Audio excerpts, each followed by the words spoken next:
aniga indhaha badan aadan ugu farxaa waayo maalin waqtigan oo kaleetaan dalkan soo galay 1982 anoo markaas la socday ninkaygu ahaa nin finish ahaa gabar yarna waan ahaa markaas waxay iigu yaabka badneed inaan qoraxdii waayay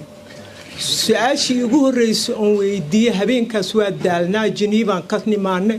subaxdii markuu waaga bariyay waxaan arkay cirkii dhulka mugdi ah waxaan dhahay qoraxdii aaway markaas wuxuu igu jawaab waa laga yaabaa in bari aad aragtid maalintii ku xigtay waan yaabo ayadina waan waayay qoraxdii marka hadda waan ku faraxsanahay run ahaantii in aan arko bulsho saan u badan niyadana aad iigu dhisantahay sanadba sanadka ka dambeeyo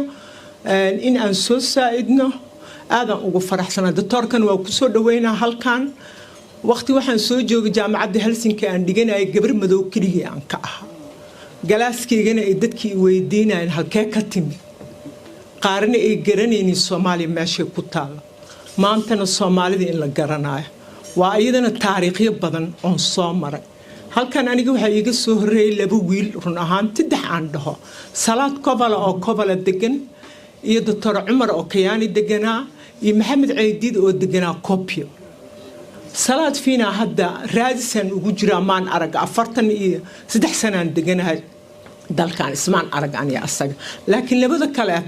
waxay igu yimaadeen gurigayga ayagoo raadinay igu yaab badan 1983 ayagoo raadis igu jira gabar Soomaali ah timaaday halkan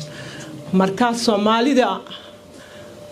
waan isjecelnahay run ahaantii waxaan rajeynayaa inaan meesha ka wadno jecelkeena waalidiinta caaw fadhidana caruurtooda kuwa badan u soo dhigay ardadeyda qaar kamid ah jiraan oo ka qalin jabiyeen jaamacadahan qaar doctorra ah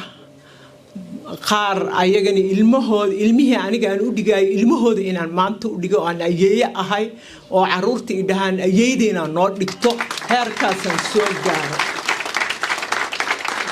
دكتورك سؤالاً هل سؤالاً كويدينا book عن أخريه thinking of values هذا اللي بيحيجي بحال thinking of values وقيمين أوين وحياليه الساقة بتة أما أنا برشة هدان كده حجرنا بقى الساقة من هدان معلمين هاي أنا وحن لقى أفكار الصومالي عن لقى أردد أولى أستيقنا أولى هيستوري عن كبح الجامعة ده مركا أردد سجالات كبح هذا إسكا وحقب سامحة وكالمية أولى هيستوريا وأد وهذاك تاريخ ده مركا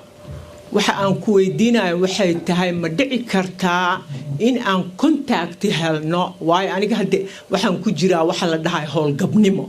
shaqadii in kastoon u noqday laakiin howlgabnimo aan ku jiraa marka way aragnimadeeda waa fiicnaan lahayd in aan u gudbiyo hadii la helayo online macallimiinta ah